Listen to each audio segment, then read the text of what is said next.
నమస్తే, welcome to our channel. నేను మిషాల్ని. ఉగ్రవాదులు భారతదేశంలో కొత్త తరం ఎంటర్ కాబోతున్నారా అంటే అవునని సమాధానం వినిపిస్తుంది. అయితే మంత్రుల కొడుకుల్ని టార్గెట్ చేస్తున్నారా? ఇదే అంశం మీద చర్చించడానికి మన స్టూడియోలో ఉన్నారు సీనియర్ జర్నలిస్ట్ సిఎస్ రావు గారు ఉన్నారు. వారిని అడిగే విషయం తెలుసుకునే ప్రయత్నం చేద్దాం. నమస్కారం సార్. నమస్తే సార్, భారతదేశంలో ఉగ్రవాదులు కొత్త తరం రాబోతున్నారా లేక మంత్రుల్ని పిల్లల్ని టార్గెట్ చేస్తున్నారా అంటే ఏం చెప్తారు సార్? కొత్త తరం కాదు కానీ కొత్త తరహాలో భారతదేశంలోకి ఎంటర్ కావడానికి ఉగ్రవాదులు ప్లాన్ చేసుకుంటున్నారు. ఎప్పుడైనా ఉగ్రవాదులు ఎప్పటికప్పుడే కొత్త తరహాలో ప్లాన్ చేసుకుంటూనే ఉంటారు. దానికి తగిన విధంగా నిఘా వ్యవస్థలు అలాగే రక్షణ వ్యవస్థలు ఇవన్నీ కూడా వాళ్ళు కూడా అలర్ట్గానే ఉంటారు. ఇది నిరంతర ప్రక్రియ. అయితే రీసెంట్గా జరిగినటువంటి ఉద్యమం జన్జీ ఉద్యమం ఏదైతే ఉందో దాన్ని వేసేసుకొని ఉగ్రవాదులు భారతదేశంలోకి ఎంటర్ అయ్యి ప్రభుత్వాన్ని బదనాం చేయాలనేటువంటి ప్లాన్ చేశారనేది ఇప్పుడు లేటెస్ట్గా బయటకు వస్తుంది ఇన్వెస్టిగేషన్లో. ఎందుకనంటే దాదాపుగా 2800 మందినో ఏమో ఈ ఉద్యమం అయిపోయిన తర్వాత అరెస్ట్ చేశారు.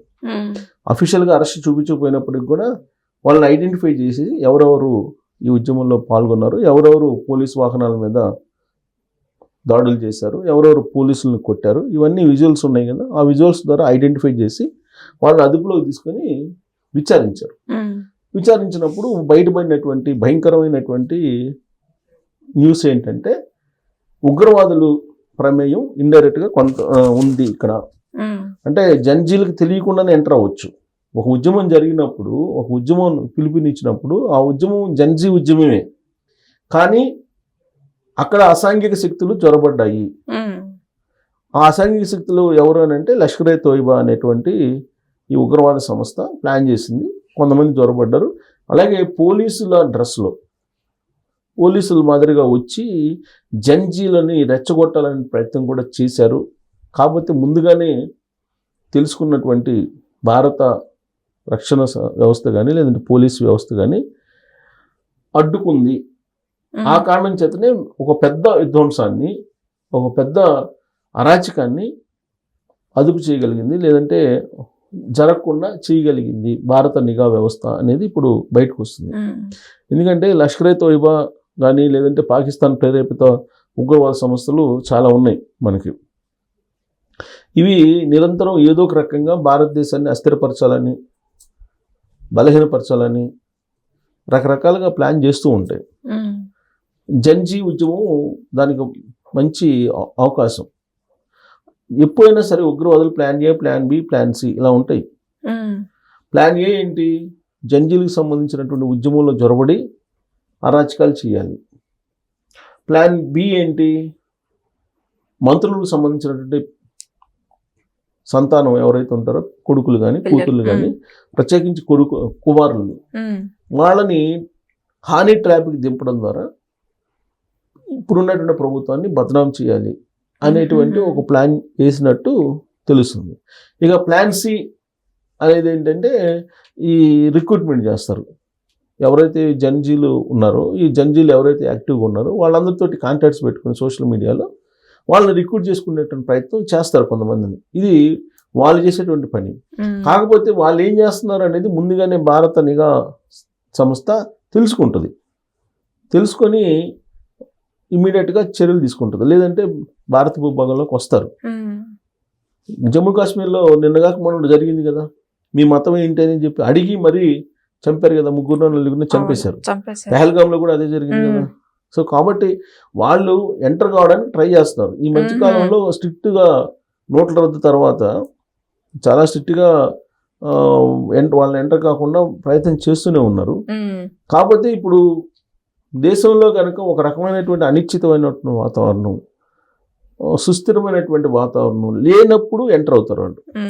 ఇప్పుడు అది క్రియేట్ చేయాలి దేశంలో. ఇప్పుడు ఏంటి, సుస్థిరమైన ప్రభుత్వం ఉంది, లా అండ్ ఆర్డర్ కంట్రోల్లో ఉంది. ఇలాంటప్పుడు వాళ్ళు ఎంటర్ కావడానికి కష్టం. అలా కాకుండా భావోద్వేగాలను రెచ్చగొట్టి అనిశ్చితిని క్రియేట్ చేసినప్పుడు అప్పుడు సమాజం దృష్టి అంతా మొన్నటి వరకు ఎలా ఉంది, జంజీ వైపు ఉంది. ఆ టైంలో వీళ్ళు దొంగచాటుగా జొరబడతారు. జొరబడి వాళ్ళ టార్గెట్లు ఏదైతే ఉన్నాయో వాళ్ళ టార్గెట్లని పూర్తి చేస్తారు. అయితే ఇప్పుడు తాజాగా వాళ్ళ ఇన్వెస్టిగేషన్లో తేలిందంటే ఈ జంజీలకు సంబంధించిన ఉద్యమంలో కొంతమంది అనుమానితుల్ని అదుపులోకి తీసుకుని విచారించినప్పుడు మంత్రులకు సంబంధించినటువంటి పిల్లల్ని వాళ్ళని హ్యానీ ట్రాప్లో దింపి ఆల్రెడీ కొంతమందిని ఆనీ ట్రాప్లో దింపారు. ఆనీ ట్రాప్లో దింపి ఆనీ ట్రాప్లో పడిన తర్వాత వాళ్ళ ద్వారా ఈ ప్రభుత్వాన్ని బదనాం చేయాలి, లేదంటే అమౌంట్ డిమాండ్ చేయాలి. కొన్ని వేల కోట్లు డిమాండ్ చేస్తారు కదా మంత్రుల పిల్లల్ని కనుక కిడ్నాప్ చేస్తే. సో కొన్ని అలా డబ్బులు సమకూర్చుకోవాలి, ఆర్థికంగా బలపడాలి అనేటువంటి ప్లాన్ ఉగ్రవాదులు చేస్తున్నారు అనేది ఇన్వెస్టిగేషన్లో తేలింది. సో కాబట్టి మనం జరిగినటువంటి జంజీ ఉద్యమం ఏదైతే ఉందో ఆ జంజీ ఉద్యమం ఎఫెక్ట్ ఇప్పుడు కంటిన్యూ అవుతుంది. ఇప్పుడు మళ్ళా ఇతరాలకు సంబంధించినటువంటి ఉద్యమాన్ని తీసుకురావడానికి కేజ్రీవాల్ ప్లాన్ చేస్తూ ఉన్నారు. అంతేకాకుండా 5వ తారీఖున ఈ జంజీకి సంబంధించినటువంటి లీడర్లు ఒక సమావేశాన్ని పెట్టబోతున్నారు ఢిల్లీలో ఈ 5వ తారీఖున. దాంట్లో అసలు ప్రణాళిక ఏంటి, నెక్స్ట్ స్టెప్ ఏంటి, నెక్స్ట్ మనం ఏం చేయాలి, ఈ ప్రభుత్వాన్ని నిలదీయటానికి లేదా ఈ సమాజంలో ఉన్నటువంటి అంశాల మీద ఫైట్ ఎలా చేయాలి అనే దాని మీద 5వ తారీఖున ఒక బ్లూ ప్రింట్ని తయారు చేయబోతున్నారు. దాంట్లో ప్రధానంగా ఇప్పుడు E20 పెట్రోల్, ఈ E20 పెట్రోల్ కారణంగా వెహికల్స్ చెడిపోతున్నాయి అనేది ఒకటి. అసలు ఈ E20 పెట్రోల్ ప్రవేశపెట్టేటప్పుడే దానికి సైంటిఫిక్గా రీసెర్చ్ చేయాలి. రీసెర్చ్ లేకుండానే ఈ E20 పెట్రోల్ ప్రవేశపెట్టారు. పోనీ రీసెర్చ్ చేశారంటే చేయలేదని చెప్పి పార్లమెంటు వేదికగానే చెప్తూ ఉన్నారు. సో అందుకే ఇప్పుడు జంజీలు ఇది పబ్లిక్ ఇష్యూ, పబ్లిక్ సంబంధించినటువంటి సమస్య కాబట్టి దీన్ని హైలైట్ చేయడం ద్వారా మళ్ళీ ఉద్యమానికి రూపకల్పన చేయడానికి సిద్ధమవుతున్నారు. దానికి 5వ తారీఖున ఒక అనౌన్స్మెంట్ వచ్చే అవకాశం ఉంది. ఆ ఉద్యమం ఎలా ఉంటుంది ఏంటి అనేది బ్లూ ప్రింట్ వచ్చే అవకాశం ఉంది. సో ఇదంతా కూడా ఎలా చేస్తున్నారు, ఎవరు చేస్తున్నారు అని అంటే కొన్ని అనుమానాలు నిఘా సంస్థల వద్ద ఉన్నాయి, భారత నిఘా సంస్థల వద్ద ఉన్నాయి. ఏ అనుమానాలు, విదేశీ పెట్టుబడులు ఉన్నాయి, విదేశీ శక్తులు ఉన్నాయి అనేటువంటి అనుమానం భారత నిఘా ఇంటెలిజెన్స్ వ్యవస్థ అనుమానిస్తుంది. ఎందుకు అనుమానిస్తుందంటే నేను తలుచుకుంటే 2 నిమిషాల్లో నేను నరేంద్ర మోడీ గారి ప్రభుత్వాన్ని పడగొడతాను అని చెప్పేసి అమెరికా అధ్యక్షుడు ట్రంప్ అన్నారు. నేను తలుచుకుంటే పడగొడతాను నరేంద్ర మోడీ గారి ప్రభుత్వాన్ని, అన్ని అధికారం నుంచి దించేస్తానని చెప్పి ట్రంప్ అన్నారు. మరి ఎందుకంటారు అంటే ఎక్కడో దాని మూలాలు ఉన్నట్టే కదా, అమెరికా మూలాలు, లేదంటే ట్రంప్ సంబంధించి ఏదో చేస్తున్నారు భారతదేశం మీద అనేటువంటి అనుమానం కలుగుతుంది కదా అతను అన్నటువంటి వ్యాఖ్యలను బట్టి. దానికి తగ్గట్టు ఇప్పుడు కొన్ని దేశాల నుంచి వస్తున్నటువంటి ఫండ్స్ని కనుక చూస్తే విదేశీ కుట్ర ఉందేమో అనేటువంటి మాటలకి బలం చేకూరేలా కనిపిస్తుంది. సో రేపు మళ్ళా ఉద్యమాలు ఇవన్నీ క్రియేట్ చేస్తున్నారు అంటే అసలు జంజీని క్రియేట్ చేసింది ఎక్కడ, అమెరికాలో. అంతే కదా, అభిజిత్ దీప్కే అక్కడే కదా ఫస్ట్ అసలు ఆ పేజీని క్రియేట్ చేసింది, సోషల్ మీడియాలో దాన్ని ప్రమోట్ చేసింది. ఇవన్నీ దాని మీద ఇన్వెస్టిగేషన్ చేశారు పోలీసులు కూడా.